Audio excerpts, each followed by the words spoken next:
Hi, I'm Richard Costello, and thank you for tuning in to episode number 6 of the Castler podcast. Today, I'm joined by Dan Mortimer, Head of Marketing at Nimble Approach. Dan, welcome to the podcast. Hi, thanks for having me. No, thanks for coming on. It's great. And so today, in terms of topics, we're going to be talking about your experience working as a solo marketer and the reasons why Nimble Approach are forming a growth team that combines sales and marketing. But firstly, it would be great to give listeners a bit more context about who you are and your career to date.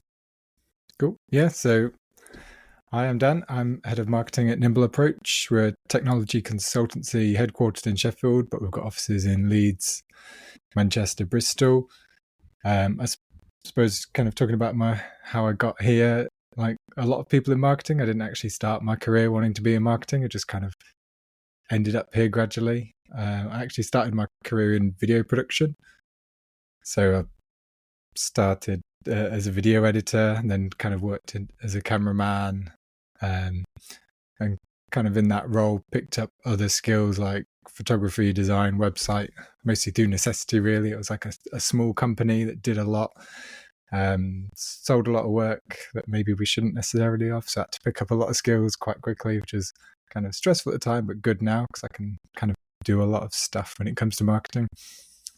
Then I had a couple of roles in the Sheffield College, working with the creative apprentices and working in their marketing department, particularly as like a content marketer.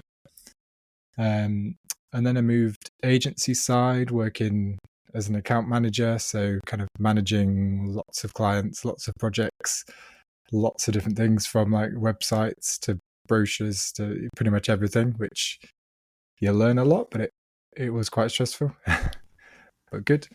Then I ran a marketing team for a HR tech SaaS company. And then now I'm at Nimble as a solo marketer, kind of doing everything from strategy to delivery, kind of using the skills that I've built up over those years. As a kind of broad overview of what I've been up to. Yeah. No, it's really interesting, particularly to me, to hear about the background in sort of starting out in video production and in sort of really, I guess in-depth kind of creative stuff, really kind of in the practical side of that. And then now being in, because I'm not sure that's necessarily that usual. I'm not sure I meet that many people who are leading marketing teams where they went on that journey. So I don't know whether that kind of gives you a particular slant, perhaps, in terms of the way that, because obviously a lot of the time I think people who are in heads of marketing roles, perhaps they've always been in kind of project management roles or kind of account management roles if they're at agencies, rather than kind of in the actual sort of things like video production and design, photography, things like that.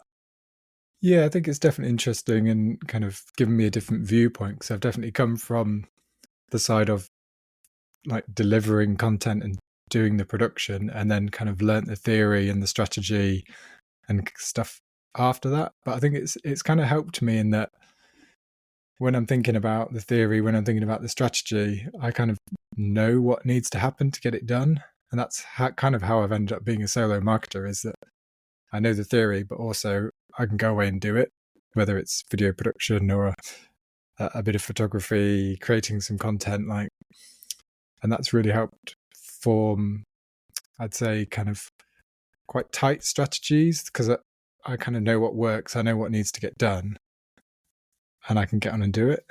So it's interesting. And on that, developing the theory side, what have you found most useful? Has there been any thought leaders or courses or anything like that you found particularly useful as you sort of transitioned into more of a strategic role and leading marketing at a higher level? Yeah. It's kind of almost a bit cliche now, but the Mark Ritson mini MBAs, the marketing one and the brand marketing one, were really good at sort of just, I want to say, cutting through the crap and just kind of telling you what you need to know in like a really understandable, clear way that you can then link to what you're doing. Those were probably the most useful things. I've kind of done a few bits with the CIM and a few other short courses, but I'd say in terms of like developing my thinking the most, developing how I come at it, and improving my marketing theory and understanding. It's probably the Mark Ritson mini MBA things. Yeah, I've heard a lot of people say they're good. I'd be quite keen on doing it at some stage. I've not done it myself, but I've heard lots of people talk about it, and I do follow and read quite a lot of Mark Ritson's like articles, and just follow him on LinkedIn, and it's entertaining. In fact, actually, it's when I first got into B2B marketing, I went to a talk in London that Mark Ritson gave. It was one of the kind of like induction sort of thick moments for me, I think, in terms of like B2B marketing or marketing more generally. Because I guess it was like a very kind of swear word filled, like no, as you were saying, like no BS kind of guy, and way he talks about things, and very entertaining. So yeah. Cool. So moving on to the first kind of main section on your work as a solo marketer, sort of in recent times. How have you found doing that? It's definitely been interesting. I think there's kind of pluses and minuses to it, really. So I'll start with the minuses, get them out of the way. So, it is quite hard to get stuff done, particularly of a company of the size that we are. We've been growing rapidly. So essentially my to-do list only ever gets longer. There's always people with more ideas, more things we can be doing. So, you get through it, you just got to like reprioritize, and kind of like, it's not like I have like an idea of a year-long plan, but quite often it's like just adapting and learning as we go what's reprioritizing, which is kind of, you have to get used to after coming from working in teams and stuff, and constantly having to switch hats and switch roles as well. So you kind of got to be a strategic leader, talking to the board, explaining your strategy, like in the morning, and then in the afternoon I could be writing social media content, posting it, and kind of doing that. So it's kind of switching like hats is quite a big thing. But I'd say the hardest thing really is like is it working with other marketers. So, you get quite a lot of good ideas just bouncing ideas off people and just talking to people. That's probably the thing I miss the most about it. It's not quite the same talking to ChatGPT and Claude, although they do come up with some good ideas every now and again.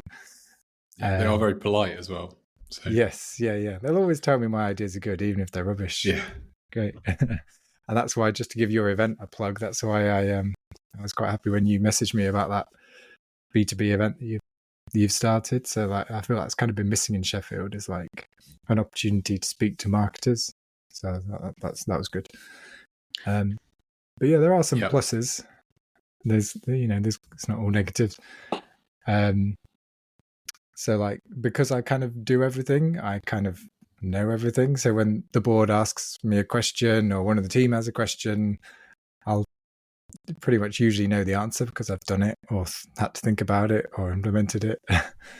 And it's really forced me to kind of optimize and reduce any waste in the way I work. Like, the big way I'm getting better at the moment is just by optimizing and just really focusing on what needs to be done. How can we get it out quickly, high quality? I'd say kind of faster than ever of getting stuff out of kind of good quality. And,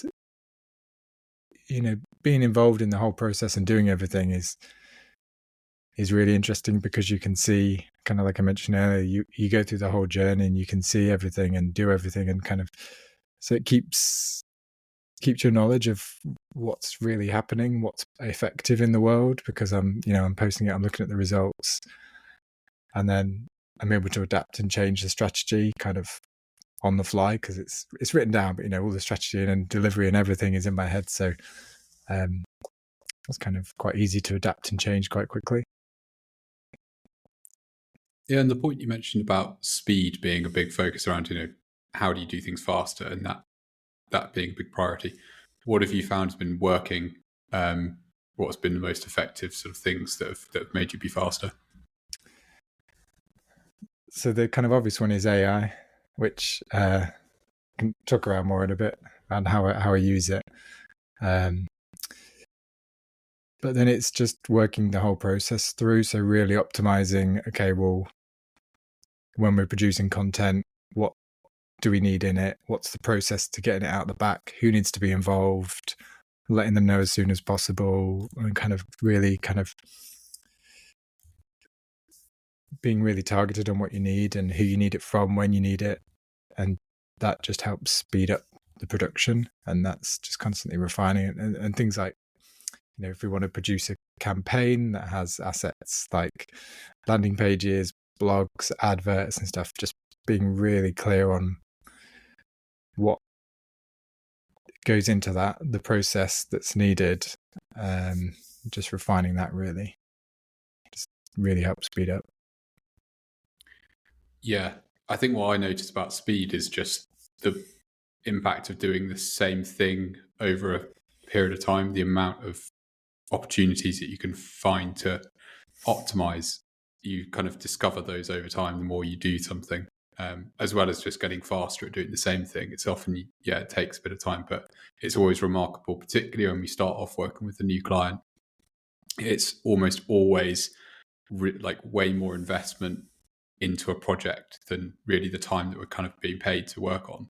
But then it's sort of over time it steadies, and because of the fact that just when you're that you're so much less efficient when you're doing something for the first time, which has been very noticeable. I guess when you're kind of tracking time to some extent or another, I think it really makes that really brings it home, how much things can how much longer things take when you're first starting out. Yeah, definitely. So I sort of did slightly jump the gun in terms of asking about how do you do things quickly, but how have you handled resourcing more generally? So how have I handled resourcing? So it's been kind of a journey that I'm still on, I'd say. Being a solo marketer with a fairly small budget, you have to kind of get creative and lean on people in the company. So I kind of lean on and use the internal teams quite a lot. So we're a technology company who do just loads of different things for loads of different people across loads of different industries, solving loads of different problems. So I can't know everything. Like often there's projects going on I can find out at the end, or, we do everything for like data, product development, app, website. So it's such a broad range that I just need the experts who are working in here. I just need their help. So that's a big one really, is kind of trying to, like we were saying earlier, optimizing that way of working with them and getting the information out of them, because they've also got day jobs, and quite often, can you help me with a blog, can be met with silence. But if you if you kind of phrase it in the right way and kind of help them create the content with you, then that has made a really big difference. So I kind of regularly catch up with the technology teams, the client leads, the leadership team, and kind of just try and learn as much as possible about what we're up to and kind of think about what could be interesting for the clients. Yeah, so the main kind of, I guess, interface with these people outside in terms of how they fit into marketing is sort of getting information about what they're working on to create sort of, I guess, case studies and content about the work that's being done, and also about, I guess, the proposition itself that they're doing, that they're sort of offering. Have I understood right? Yeah. So for example, our like data and AI capability, like we have experts that have been working in it for years and years and years, and in it, like it's not something I can just come up with. So, working with the guys in the department around, what is our data and AI capabilities? What do we want to be known for? What kind of sections are there within data and AI? And then that can spin out into, okay, like what are hot topics? What the industry talking about? What content can we create? Who in the team knows about this? Yeah, no, that makes sense. I think it definitely resonates in terms of when I worked internally at a big agency, it was so much of the work was understanding the things that we were doing for clients, because it was that was important to get more work, because you had to kind of talk about relevant stuff to relevant other companies. Yeah. But in an agency, and sort of a similar kind of context around a services business, like people are so busy, and it's hard to kind of convince people of the value of dedicating time. So I think, to be totally honest, I'm not sure. I was just thinking but what I found worked was, but I'm not sure that there was ever. I'm not sure there was ever kind of a methodology that actually really worked consistently. I think probably just being quite bold about asking a lot, and understanding that not everyone was going to say yes all the time. I think that was a big learning curve for me. Almost like treating internal people, and this is a bit of a cliche, but treating internal people like external kind of customers, if you like, in the sense that if I message 10 people internally, I'm actually expecting that only 3 or 4 people will respond, and then out of those 3 or 4, I'll actually only meet with 2 of them, kind of thing.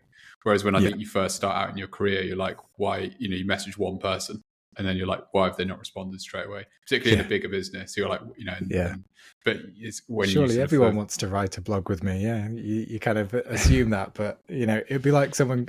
I view it as like someone come to me and go, "No, hey, can you help me write some code for this website?" It'd be like, I'll give it a go. I don't know.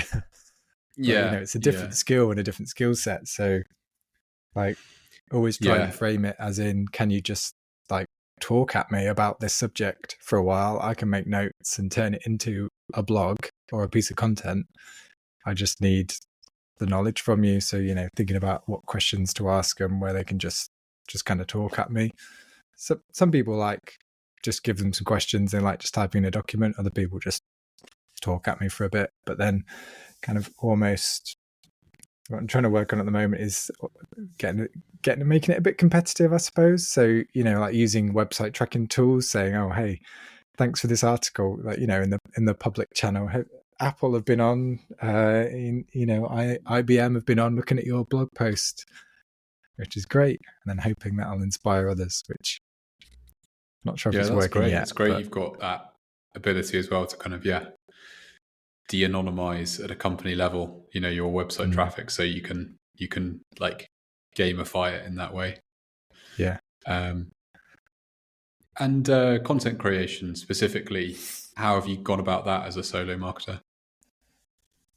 Again, it's kind of evolved really. So, when I first started here and stuff, I'd never really say that I was a writer, but that is kind of what I end up doing most of the time now. I've kind of had to get better fast and kind of learn how to do it by actually doing it. So in terms of the content creation, so there's the kind of overall strategy of what Nimble Approach wants to be known for, how we want to grow our reputation and awareness. And then we've got the kind of core capabilities that we have within that. And then that breaks down into, okay, well, what can we talk about to help raise awareness and our reputation in these core kind of skills and capabilities? Sometimes that will be like industry specific. Other times it will be sort of general challenge in the industry specific. Other times it will be totally random, heard of, something I read on Slack that someone posted, like, oh, that could be interesting. But generally we're trying to build like a regular cadence of content that continue to build the reputation of Nimble in our key areas. So within that, when we know what's coming up, we can approach each of the like department heads and the kind of head of the capabilities and be like, hey, in 2 months, we're doing a post on product. Can I meet with your team to talk about it and see what we could do? And then from that, we'll get like a short list of pieces of content that we could produce, and then I'll work with 1 or 2 of the team to kind of outline that in the way that kind of explained earlier in terms of like, rather than just getting them to write a blog, talking to them about the project or talking to them about the subject and just kind of making notes, which I can then refine into a blog. And then normally take that, run it past AI, ask it for any improvements or any holes that we've got in it, refine it, and then take it back and kind of add in any insights or information. Because I think that's like what makes interesting content is the insights from our experts of like, an opinion on something, which is really interesting. So like recently we did a blog on like, do you need real-time data, which was one that I kind of got the idea from just because somebody posted something on Slack about in this project conversation around like, hey, do they actually need real-time data because it's going to cost them loads more money. And that was kind of inspired by that. But then, went to the team, got a bit of information on that, run it through AI to kind of refine, and then get it back through the team to kind of insert their opinions and kind of a bit of industry knowledge that AI won't know. And then from that, using AI again, but you can then turn that into a social media post. You can turn it into, shorter form content, etc., which is all really interesting. And I do lean on AI quite a bit. I know it's maybe frowned upon, but when you're a solo marketer, you kind of got to. And I think it's not. I'm not just using it to churn generic content out. I'm using it to refine, maybe give me ideas for stuff, and kind of improve things. So I've built a custom GPT on ChatGPT. So I've preloaded it with all my case studies, sales presentations, tone of voice guidelines, ideal customer profile, all that kind of stuff.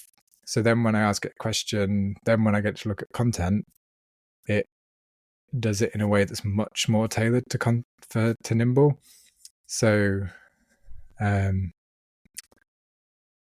rather than getting that generic content, it can give me stuff in our tone of voice with a relevant case study inserted, and it's just much, much more useful. Sometimes, to be honest, I can get a pretty good result giving it like 1 or 2 line prompts, whereas before I was writing like big things around who it should be, what kind of character, that kind of stuff. If you've pre-built that into a custom GPT, then it just really helps refine it. So case studies are a really good example. So we have a fairly set way of formatting case studies, often with kind of similar titles, the same kind of questions that we want. So the process now is that I go to the project team, ask them a load of questions, get them to download about the project, and then I basically just put that transcript into AI and say, kind of organize this and structure it, and then say, turn it into a case study following the format of the others. And to be honest, it gets like 90% of the way there. And then I kind of throw that back to the team to add in any additional data or any points that we might have missed. And then that's kind of there. And that probably saves me 4 hours every time I do a case study. And it's pretty much the same, maybe even better than if I tried to write it myself. Yeah, it's a great sort of practical example of how it's, AI is helping in a really granular way, which I think will be helpful for people to hear. Certainly I find it interesting. We also use custom GPTs predominantly actually for when we're often moving data in from one format to another, and we're commonly doing that. So we create a custom GPT that's basically, I say program, that's probably a bit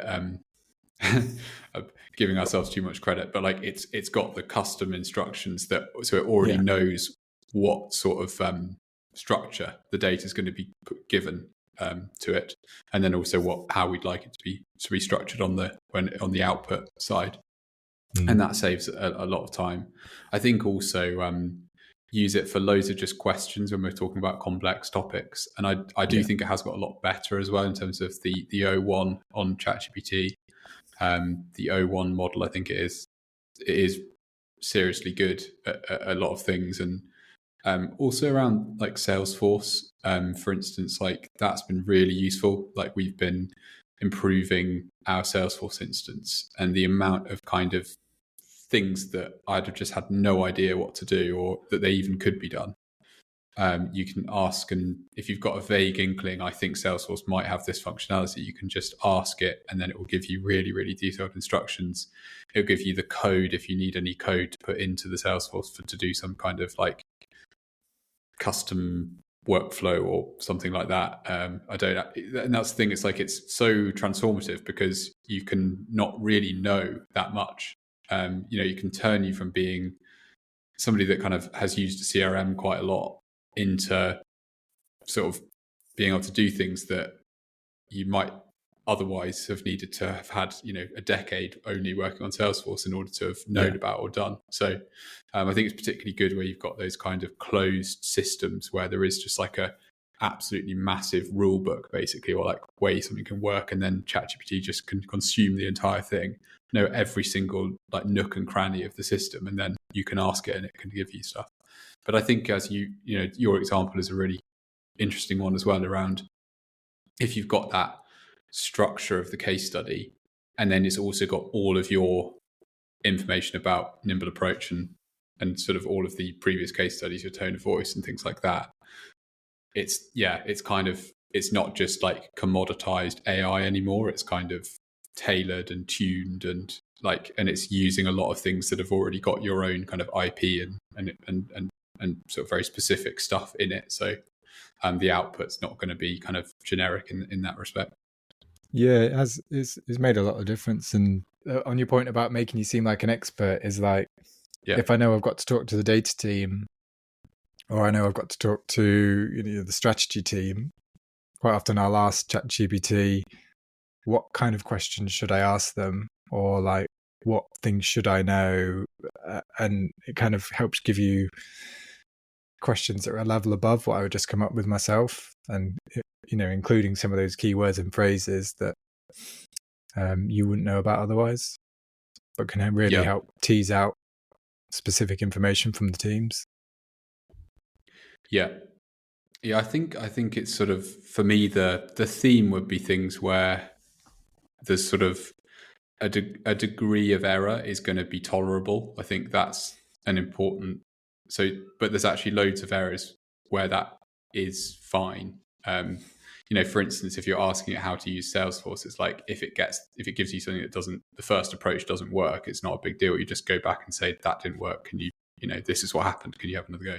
And again, if it's like questions to ask, and it, if the question is not quite phrased right or something like that, it's not a big deal, and the chances of that is very slim. So, and you're talking to your team internally, so they would say like, I don't really understand what you mean, or I'm not sure I'd phrase it that way or something. So I think where, as you say, like you mentioned earlier, like using it just input and then just publishing an output with no sort of tuning and no checking and no kind of human input at all, I think that's where it's likely to be A, quite generic, and B, there's quite a high chance of errors and things that won't be quite right. Yeah, and I think the thing I've realized with AI is you have to know what the good output looks like. So you could type in, give me a blog on digital transformation, and it would give you a semi-decent blog. But then knowing what will make that a great blog and being able to ask for it or input it is what helps make the difference between generic content and then content that people think you've written yourself. Like you have to kind of know what that good looks like. Like you say, you can't just ask it a question and take the output. You have to have like the human in the loop, they call it. So you're always kind of checking what's coming out and trying to add that kind of personal human element of it. Yeah, for sure. It makes sense.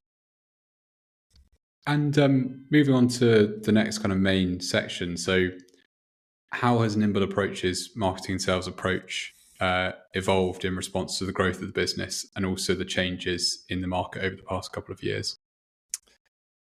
So quite a lot, really. I mean, when I joined Nimble, it was kind of not peak pandemic, but it was kind of coming to the end, and there was a lot of interest in technology. There's a lot of projects, a lot of people getting paid a lot of money to do them, a lot of organizations that were all trying to suddenly solve everything with tech and build new tech things. So, we were growing quite fast. But then kind of since then, it's kind of gradually got a bit harder. The kind of post-COVID tech boom has started to level out. The economy's where it is, shall we say. So things are kind of taking a bit longer to get signed off. There's kind of bigger buying panels. People have kind of less budget to sign off quickly. So it's interesting how it's kind of evolved and changed. Yeah.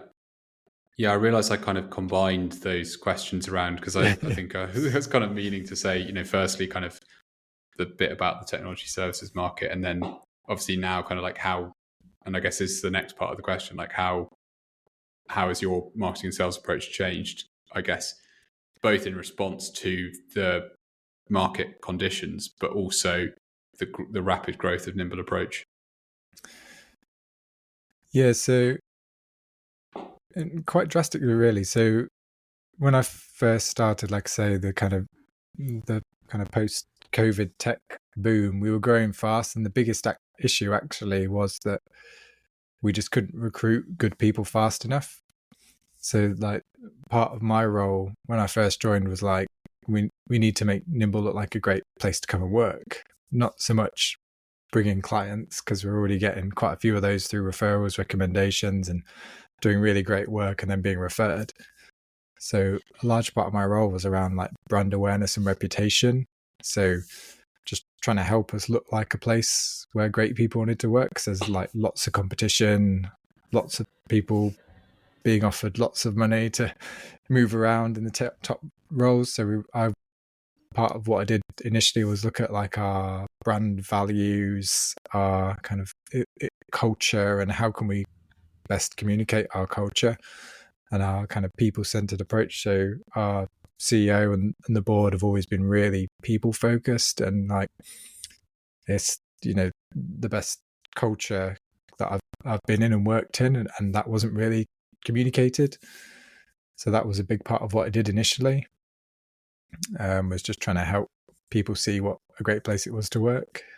And kind of since then, like I say, the market's kind of shifted and things have got a bit tougher. So we've kind of moving more towards the kind of long and short of it. Before it was very focused on long-term brand growth, and now there's more of that kind of short-term lead generation of like, we're still doing the long-term brand stuff, but there's definitely more of a lean on helping the sales team speed up that process, find the right people to talk to. Yeah, that makes sense. Yeah, it's very nice and interesting challenge to have so much work coming in that you need to be sort of refocusing on. I guess, is it called employer branding? Employee? Yes. Yeah, something along those lines. Brand proposition. Yeah. Employer value proposition. Yeah. But I think it is for a services business in particular, it's such an important thing because that is the businesses, and it's again possibly a bad cliche, but it's like the business is the people in the services business. So and that's what we say. Like it's all about the people. So ultimately, it's technology, and we're creating technology and solving problems. But it's the people doing that. It is the people, and we've got to find the right people for the right project, and not just with the good tech skills, but also able to communicate that, able to work in a team. Like finding the right people makes a huge difference. And you get one or two people on a project that are just like top of their game, and it can completely transform the company we're working with. It means that we get referred on.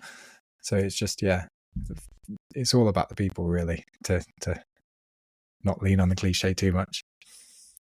Yeah, no, but I think some of those kind of things are just, they're unavoidable because they're so true. Yes. And sort of linking really, I think, to what you've been mentioning about how things have evolved. One of the things you mentioned is that Nimble Approach is in the process of or has already created a growth team that combines sales and marketing. So it'd be great to hear the thinking behind that change and why you want to create a joint sales and marketing team.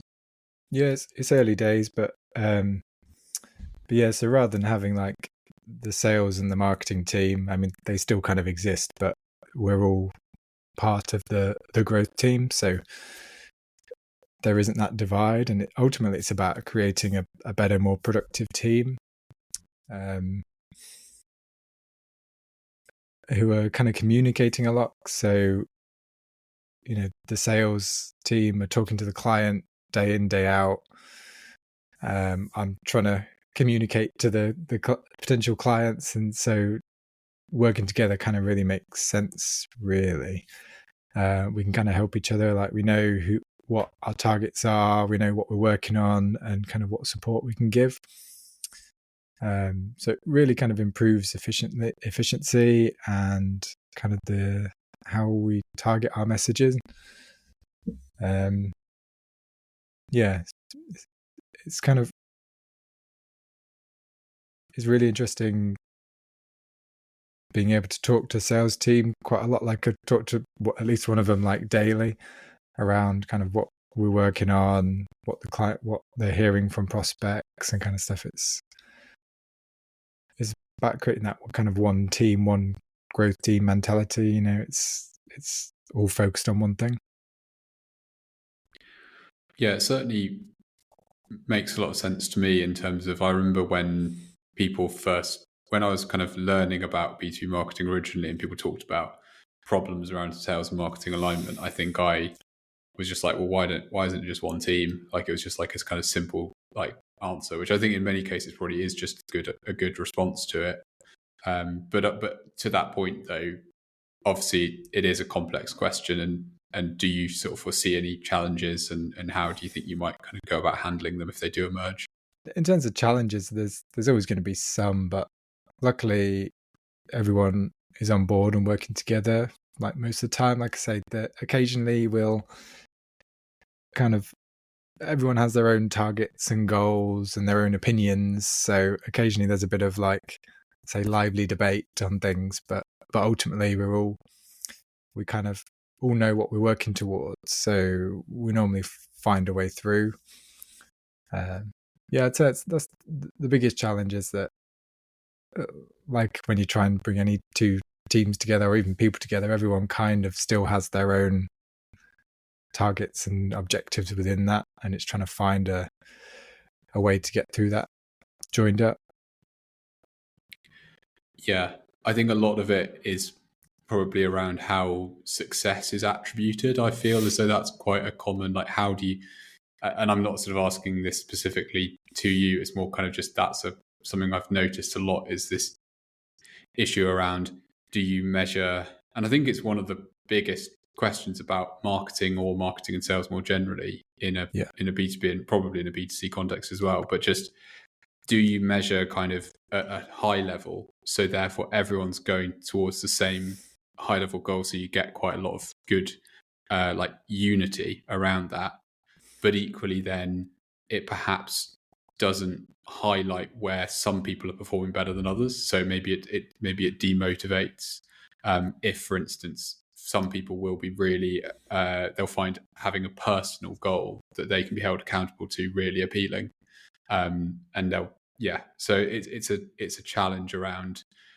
I think the answer probably is a balance where people should be working towards some kind of team goal, and potentially be kind of compensated in line with that high level goal, but perhaps also have some like smaller, either individual or kind of smaller sub team goal that they can also work towards, so that I guess you have an element of kind of fairness if one part of the team or one person in a team is like doing, really like working way harder than everyone else and doing way better, that's also recognized. Because I think, it's sort of, it's almost like I was just thinking while saying it, it's almost like a kind of a political system in some ways.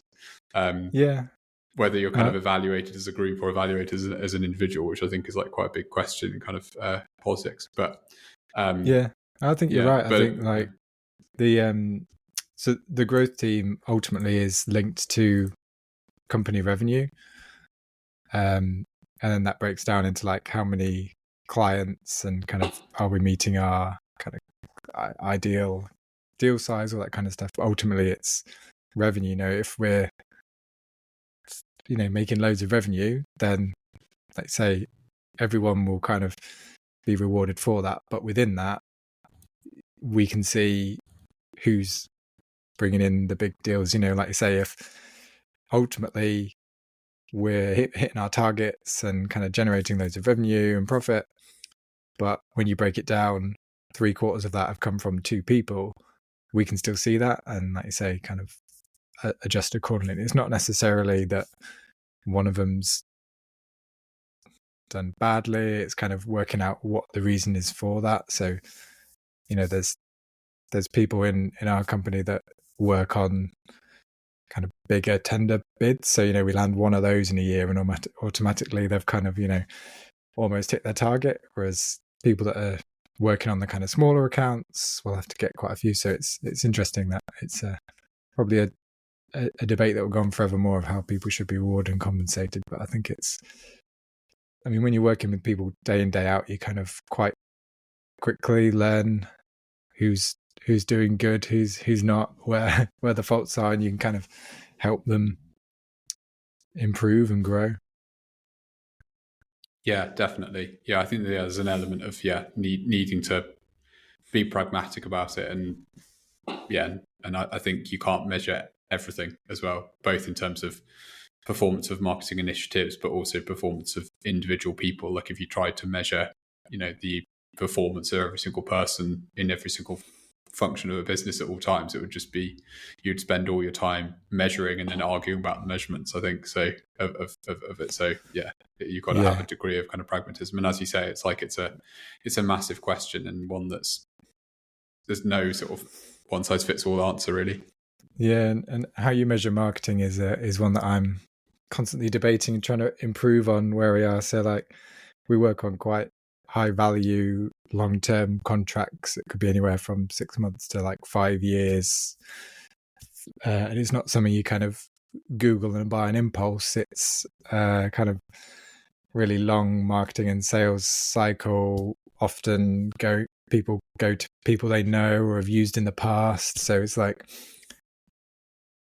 attributing something that I've done to a sale sometimes can be really hard. Sometimes I can see, they clicked an ad, they read the blog, 2 weeks later they contacted us. That kind of stuff is easy, but fairly rare. It tends to be more like someone looked at a blog, 6 months later they looked at something else, and then they got a referral through somebody else, but before they called us they looked at the website. And it's like, is that a marketing lead or is that a referral? Technically they got referred, but they checked the website out before they contacted us. So my argument is, well, if the website was rubbish, they would have gone, these guys look terrible, I'm not contacting them. So trying to attribute some of that, even if it's a referral, to marketing. So that I'm still working on that, but it's interesting. It's a great point, and I thought of that exact example as a good example of where it's like the complexity of attribution, where you have a referral, but it's like just because somebody refers you, they're not just going to blindly buy without any other due diligence, in terms of they're not going to sort of, it would be weird to think that most people wouldn't, as you say, go onto a website, go onto their social media, watch some of their content, read some of their blogs or whatever it might be, to sort of just get a feel rather than just blindly doing things. So, and I think another thing I'm like probably has come to the fore more in my awareness recently, in maybe the last year or so, is around how much purchasing decisions are usually driven by at least 2 main things. I think that's like something in my head quite a lot, that it's very unusual for a bit, as you're the type of purchases that you're talking about, business purchases, where it's like a really big deal. big commitment, complicated, involves multiple stakeholders, like usually it's going to be a combination of different things, which then opens up a really challenging challenge of about sorry yeah it opens up a very difficult challenge about how to measure and attribute that correctly, because as soon as you've got two different things, it's like that just makes it very tricky to how do you weight those two things. Do you do it on the first touch or last touch, or however else you might do it? So but I think that's something about like maturing as a professional, is like understanding how complicated it is and accepting that, and then kind of, I don't know, because I think when I was first starting out, I probably didn't have that view. I think I thought like, well, if it's come from outbound, for instance, or if it's come from referral, like it's a pure. Whereas I think what you realize over time is that scenario is kind of only exists in theory. In practice, it's usually quite complicated in terms of the reasons why people have done things. And usually, I think a former boss of mine used to emphasize like, marketing and sales being like a team sport. I think he used this like analogy around like there's this phrase, I think, like you need a village to raise a baby or something like that.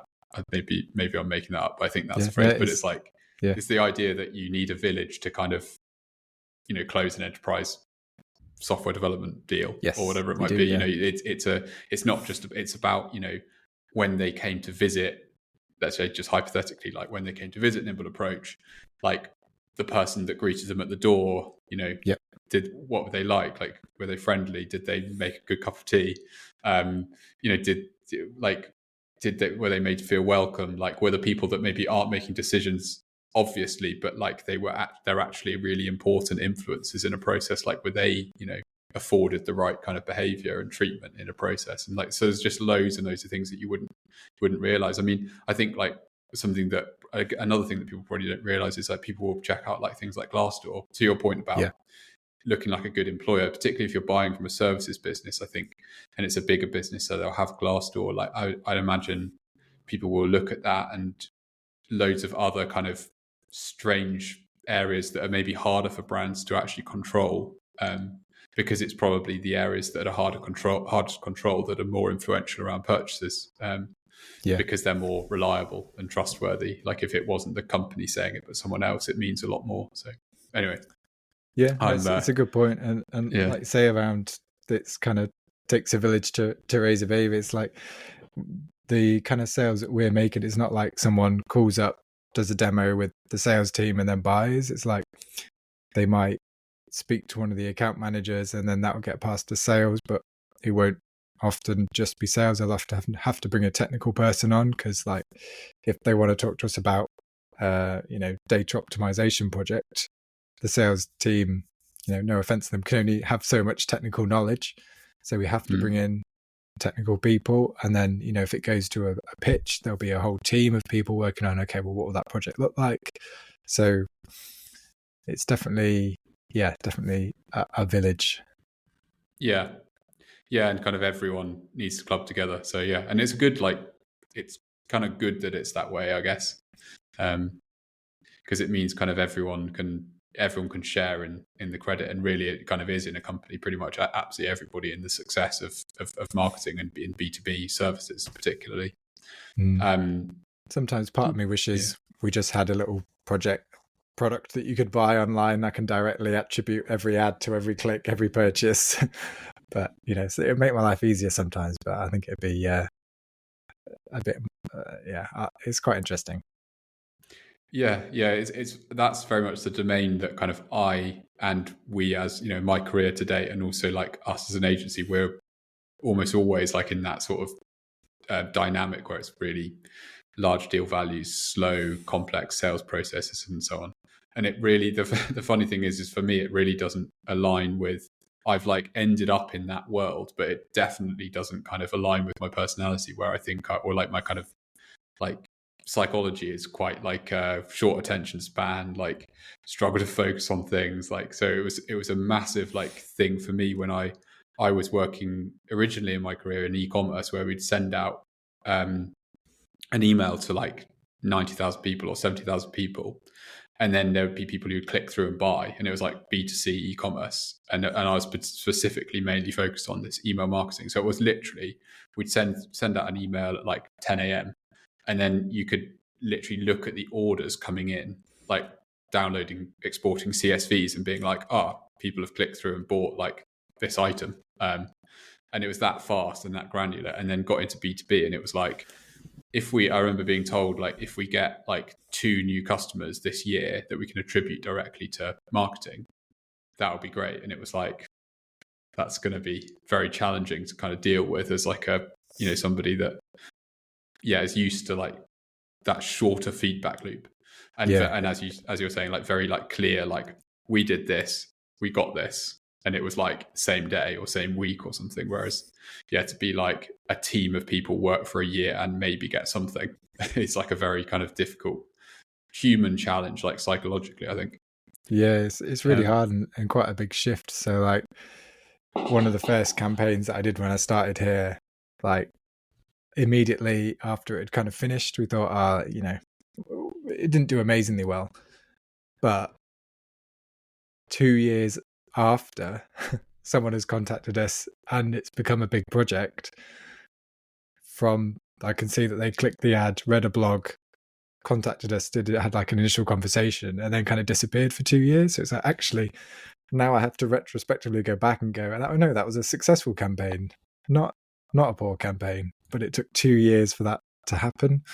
You know what I mean? It's quite a shift. And I always think about like whatever I'm doing now, you probably won't see any impact for 6 to 12 months. So, how to measure what I'm doing now.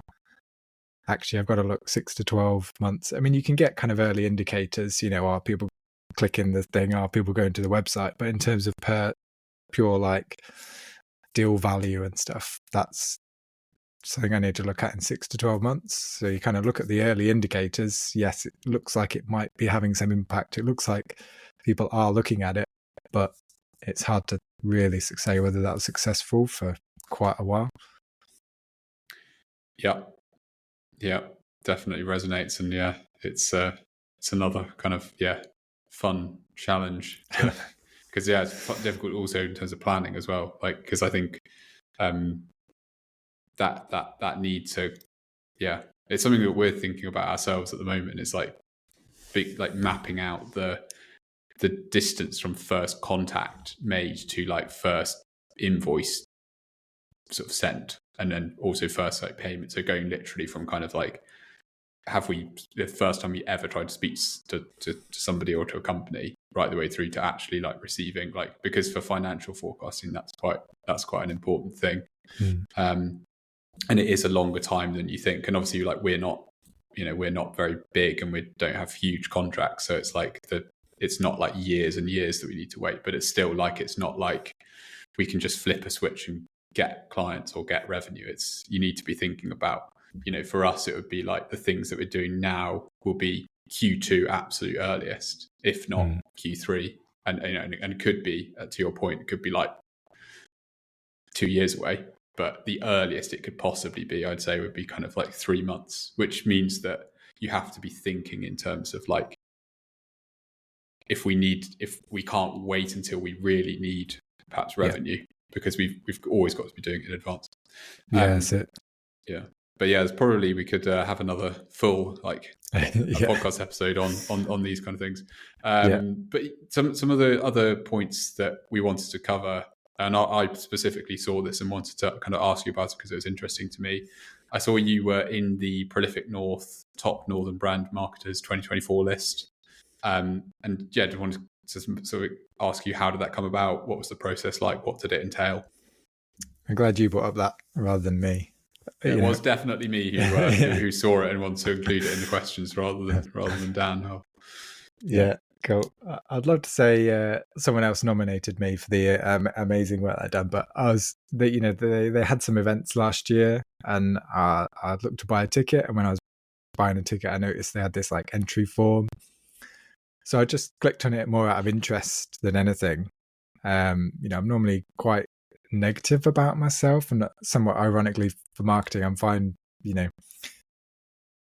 pitching a company and saying great things about it, but myself not so much. But as I was reading it, I was looking at the answers thinking, actually, I think I might have some pretty good content here. Like, I've helped grow the brand, and with a real brand focus in the last few places I've been, I've actually got results that are, hard numbers that are quite interesting.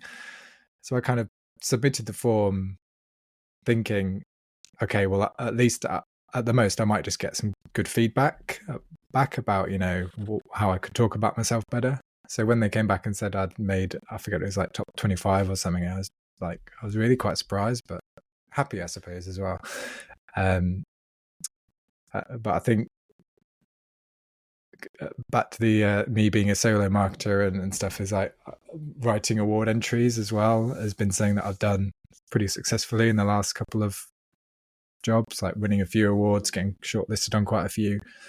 So I think knowing that was quite interesting, and kind of weaving that into my own entry of like making sure there were hard numbers, because you can have the best thing, and in marketing you want to kind of tell a nice story and use marketing-y words, but actually, like I've found with awards, you can kind of say that, but then you have to back it up with hard numbers. Luckily I had those. I say luckily, hopefully through my own hard work I had those hard numbers. But yeah, pleasantly surprised. Yeah, no, I think it's really cool, and I think it's good advice about the numbers and figures, and I guess also just like figuring to have a go like at it as well, just to, because it's kind of, it sounded like you were kind of, you didn't go out looking for, you just sort of came across it and were like, actually I'll do this, and it's interesting. I think as a business for us, I think we're it would be a good idea to enter some awards. I think we nearly did last year towards the end, but I think just had loads of other things on. But I think it is a good idea for companies and also for people as well. I think initially, particularly early on, like we don't do it so much now, but when I first started, we were entering a few, and it just helps when you're new and no one really knows who you are. It just gives you a little bit of credibility.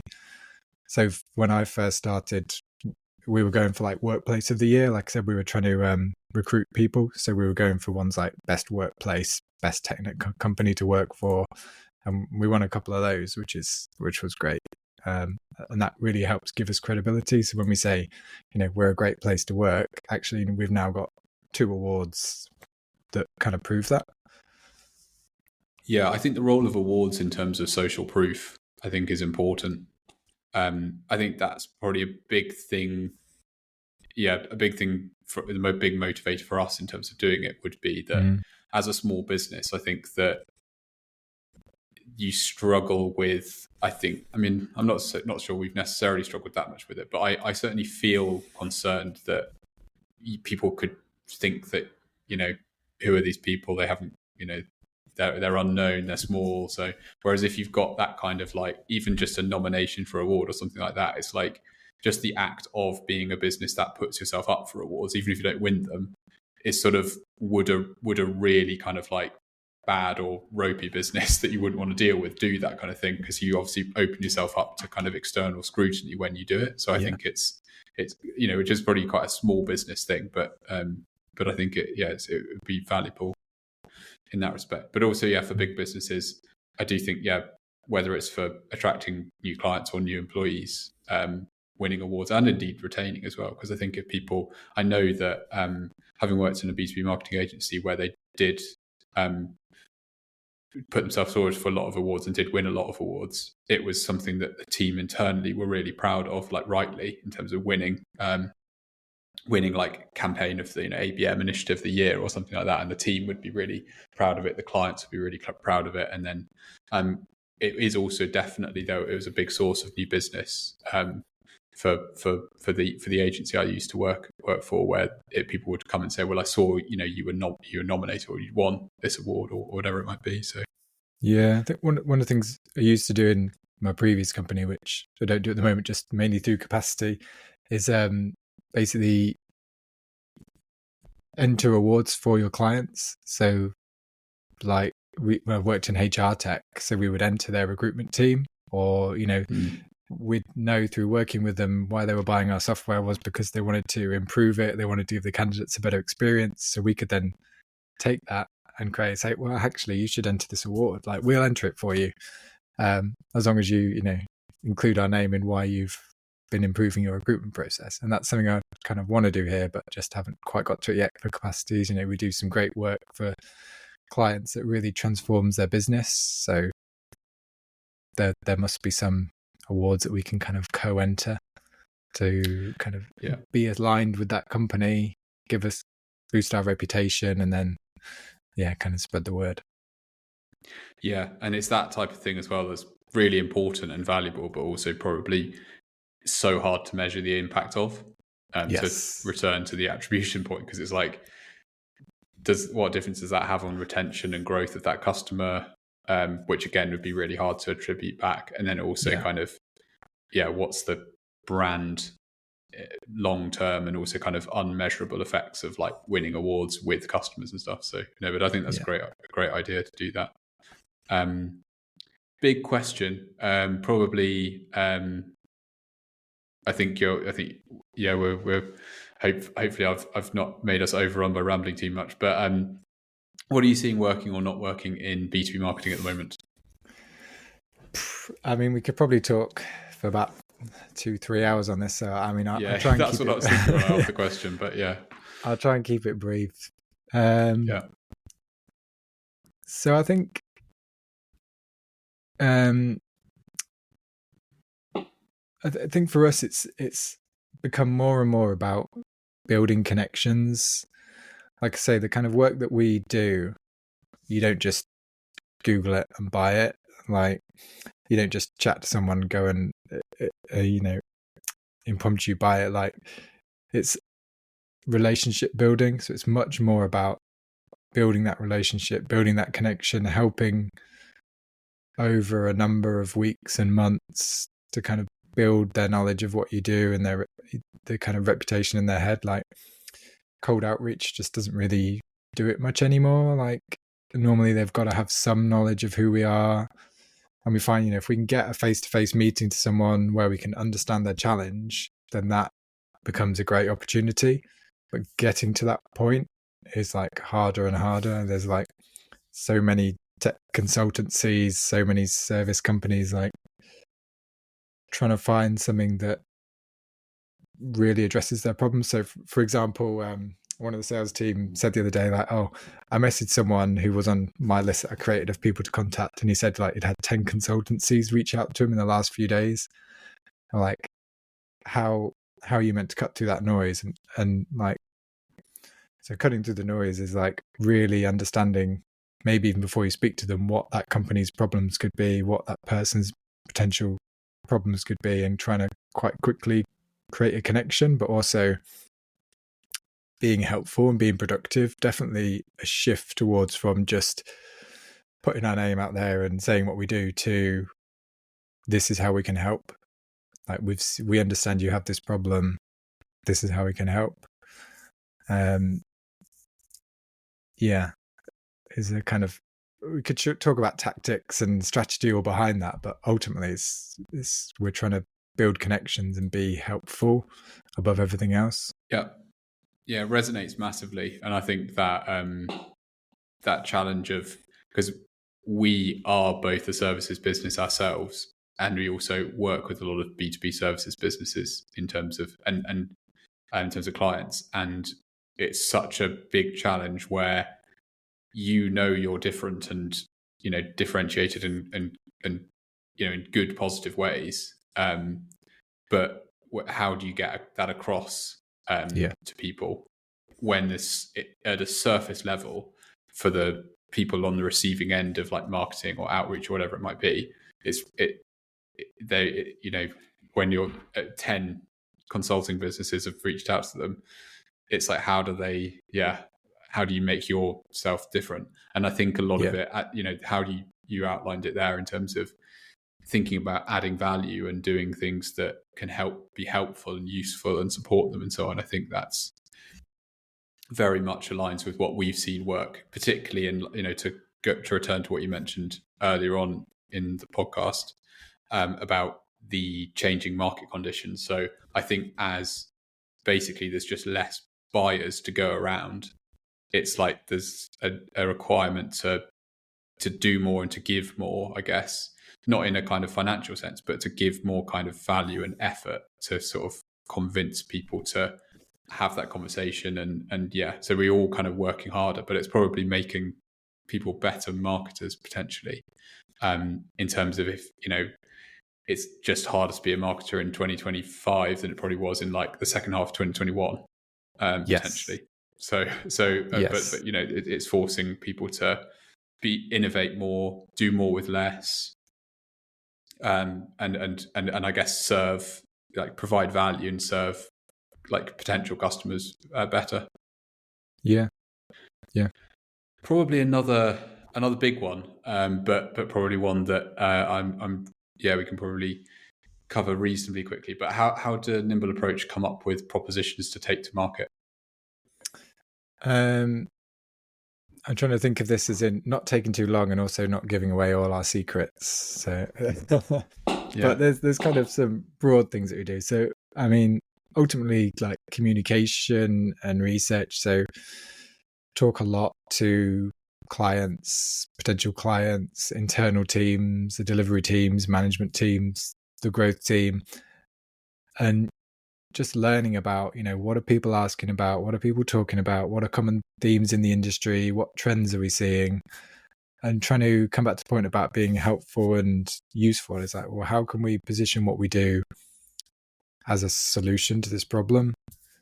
So like an example is, all the hype and stuff around AI. Everyone's going AI, trying to wedge it into software, wedge it into products, and it's just not always the answer. So we've really focused in on, okay, well, there's thousands of people just integrating AI, telling you what you should do with AI. Actually, the way we're coming at it is, right, well, let's step back, look at your company, look whether AI is going to be really useful, and kind of thinking about trying to do it properly and trying to take away all the hype of, but look at, right, how do we start small, prove something in your company, and then how can that build, and building more of a strategy that's based on good data and kind of real company goals, rather than just the CEO wants to see something with AI in. It's like, actually, what are you trying to do? How can AI help you? As one example. Yeah. It makes sense. And I guess with the services business as well, there's so much potential to come up with propositions really quickly and change them and have them be really fluid. So it's a really interesting topic, I think, for me personally at the moment, and like speaking to different people in companies about how they are evolving their services based propositions is it's a very challenging thing, especially as we were kind of saying earlier, that it's a very crowded market. So how you kind of productize and differentiate yourself at that high level is important.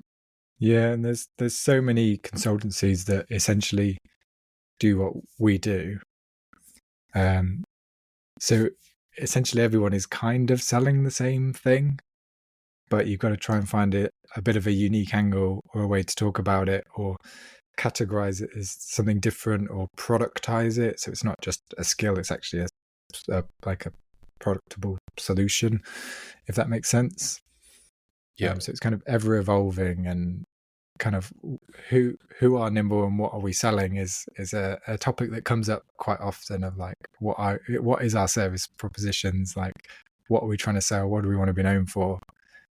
It isn't like say, if we had a product that we sold to a specific group of people, I think it'd be much more defined. But the tech industry across, everything that we do changes so quickly, and kind of views of things change, and it's kind of ever evolving, but always keeping it back to that core that we've developed of what we're trying to do, and be productive and helpful and add value to clients.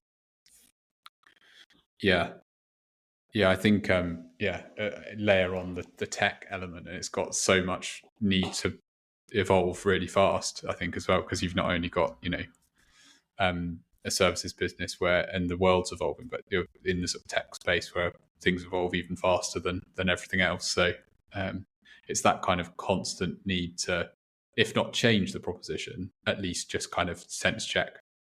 We should keep it the same. It's kind of something that needs to be done all the time. Yeah. And finally, bonus question then. Intrigued to hear your take here. So what's your most contrarian take when it comes to B2B marketing? I kind of think about this one really. I think the one that I kept coming back to is that I think, ironically, for marketing, I think it has a bit of a marketing problem and an image problem.